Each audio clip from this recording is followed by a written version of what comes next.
Good day everyone, I am Daryl Miramas and I will be the one who will introduce our topic which is learner-centered psychological principle. So let's have first the objectives of the lesson. First is discuss the motivational and affective factors in learning. Next, explain the motivational and emotional factors, intrinsic motivation and the effects of motivation on efforts in learning. Then the last one is create a plan to integrate motivational theories and see the effectiveness of motivation inside the classroom. So, the learner-centered psychological principles, which are consistent with more than a century of research on teaching and learning, are widely shared and implicitly recognized in many excellent programs found in today's school. They also integrate research and practice in various areas of psychology, including developmental, educational, experimental, social, clinical, organizational, community, and school psychology. In these principles, it reflects conventional and scientific wisdom. They compromise not only systematically research and evolving learner-centered principles that can lead to effective schooling, but also principles that can lead to positive mental health and productivity of our nation's children, their teachers, and the systems that serves them. So the following psychological principles or the 14 psychological principles pertains to the learners and the learning process. They focus on psychological factors that are primarily internal and under the control of the learner rather than conditioned habits or psychological factors. However, the principles also attempt to acknowledge external environment or contextual factors that interact with these internal factors. Also, the principles are intended to deal holistically with the learners in the context of real-world learning. These principles are best understood as an organized set of principles.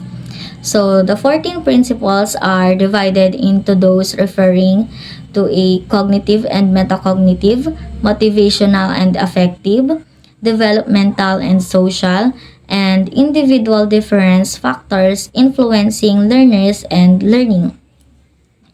So, the topic that is given to me under the 14 principles is the motivational and affective factors. Under the motivational and affective factors is first the motivational and emotional influences on learning. So in this slide, motivation and emotional factors includes beliefs, interest, habits of thinking, goals, and emotional state. Meaning to say, motivational and emotional factors influence both quality of thinking and information processing as well as an individual's motivation to learn. Also, motivation is indeed served as a will that driven one's personal decision, how they perceive things, how they easily persuaded by the something, and how they encourage others, making themselves focus on something they strive with and make a concrete and visualized set of goals in the near future. In a nutshell, both intrinsic and extrinsic motivation are an important aspects of a person's growth and development, especially on their cognitive behavioral attributes. So next is the intrinsic motivation to learn. So the learner's creativity, higher order thinking, and natural curiosity all contributes to motivation to learn. Intrinsic motivation is stimulated by tasks of optimal novelty and difficulty, relevant to the personal interest and providing for personal choice and control. So, motivation is divided into two intrinsic and extrinsic motivation. Intrinsic motivation is considered as the mirror of one's soul. It do not rely on someone, instead, it is the reflection of our own schema. Complex in its nature, considering the fact that inner selves can't be understood by its own self due to the confusion. So, for us to control and manage our own decisions and emotions, we must be knowledgeable that motivation is indeed a carrier of either positive or negative ambience. But we should always be transparent.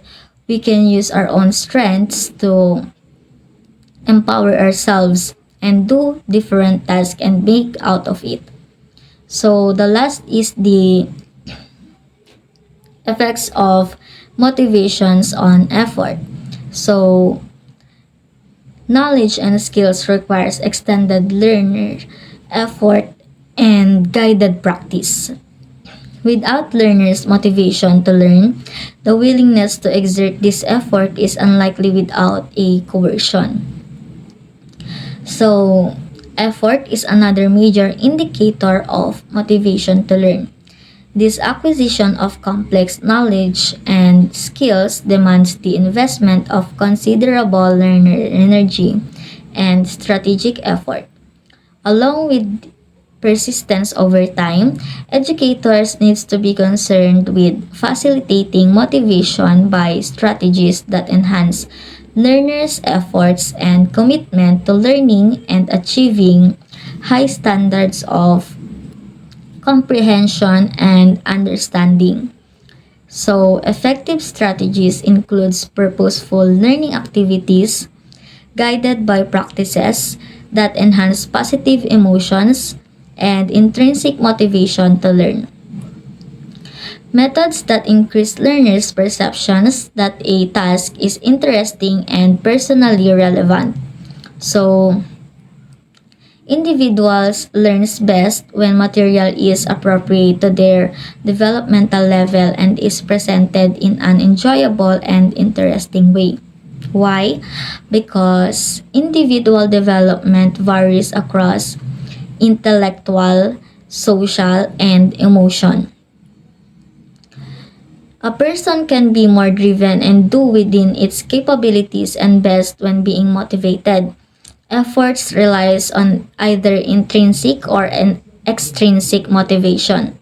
It is oftentimes that those who are being praised or being acknowledged is the one who exerted a lot of effort in the things that they're doing. However, those who are being set aside and always receive negative feedbacks tends to do not initiate and insist to do better in their activities. Okay, for your better understanding, I have prepared a video about the motivational and affective factors. Acknowledge the effort, not the results. Children can play for hours, and that's great. Whilst they play, they learn and grow. Brick games are a great way for them to learn how to solve problems and deal with challenges. The bigger and more detailed the construction, the more effort they need to put in. Did you know that when you recognize a child's effort, they're happier to take on further challenges? It's important to recognize a child's performance, effort, resilience, and persistence, rather than just focusing on the outcome. If you focus on the result, the child may become afraid of failure. Recognizing how they worked on a task makes for a strong-willed child and helps them face problems and challenges as they go through life. So, for the assessments or the questions, number 1, how motivation is important in classroom setup. Next is there any negative effect of motivation in learning? And then the last one is, what is the benefits of having a motivation in class?